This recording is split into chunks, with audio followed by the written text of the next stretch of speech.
দেশের বিভিন্ন প্রত্যন্ত জায়গায় বিভিন্ন শিক্ষা প্রতিষ্ঠানে গিয়ে শিক্ষার্থীদের মধ্যে এবং সাধারণ মানুষের মধ্যে স্পেশালি মহিলাদের মধ্যে ক্যান্সার কী কারণে ক্যান্সার হতে পারে, সেটা প্রতিরোধ করার জন্য কি করা যেতে পারে এবং ক্যান্সার হয়ে গেলে তাদের কী ধরনের স্ক্রিনিং বা ডায়াগনস্টিক অপশনস আছে, কী ধরনের ট্রিটমেন্ট অপশন আছে, সেগুলো সম্পর্কে একটু পরিচিত করা হচ্ছে আমাদের উদ্দেশ্য।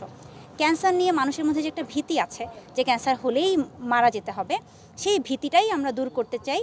আমরা একটা ডায়ালগ শুরু করতে চাই যাতে মহিলারা তাদের নিজেদের স্বাস্থ্য নিয়ে সচেতন হয় এবং তাদের আশেপাশের সবাইকে তারা যেন বিষয়টা জানায়।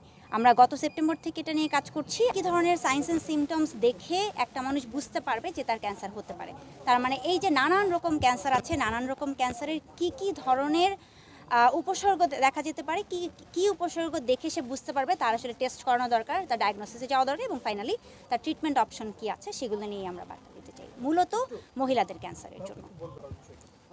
মেসেজ গ্রহণ করার বিষয়ে আমরা মূলত এই ধরেন সাতক্ষীরাতে, তারপর আর দেশের আরও বেশ কিছু প্রত্যন্ত জায়গায় এবং মূলত শিক্ষা প্রতিষ্ঠানগুলোতে আমরা এটা নিয়ে অলরেডি কাজ করেছি।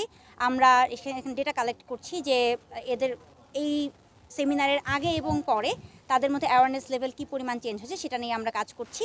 আমরা সেটা আশা করি ভবিষ্যতে পাবলিশ করব। বাংলাদেশে আসলে ব্রেস্ট ক্যান্সারের ঝুঁকি নিয়ে অনেক লার্জ স্কেলে খুব বেশি কাজ হয়নি, অল্প অল্প ডেটা নিয়ে কাজ হয়েছে। কিন্তু যতটুকুই আমরা দেখেছি একটু কম বয়স, বিশ্বজুড়ে হয়তো 50+ 50-এর উপরে বয়স গেলে ঝুঁকিটা বাড়ছে, কিন্তু বাংলাদেশের দেখা যাচ্ছে যে আরও কম বয়সেই আসলে বাংলাদেশের মেয়েদের মধ্যে ক্যান্সারের ঝুঁকিটা বেশি থাকছে। কাজেই শুধু প্রত্যন্ত অঞ্চল বলে না, এটা আসলে সারা বাংলাদেশেই মহিলাদের মধ্যে, যেহেতু আমরা সচেতন না, যেহেতু আমরা বুঝতে পারছি না যে কোন লক্ষণ হলে আমি ডায়াগনোসিসে যাব, কাজে ক্যান্সারটা আসলে দেখা যায় প্রোগ্রেস করে যাচ্ছে, সামনে এগিয়ে যাচ্ছে।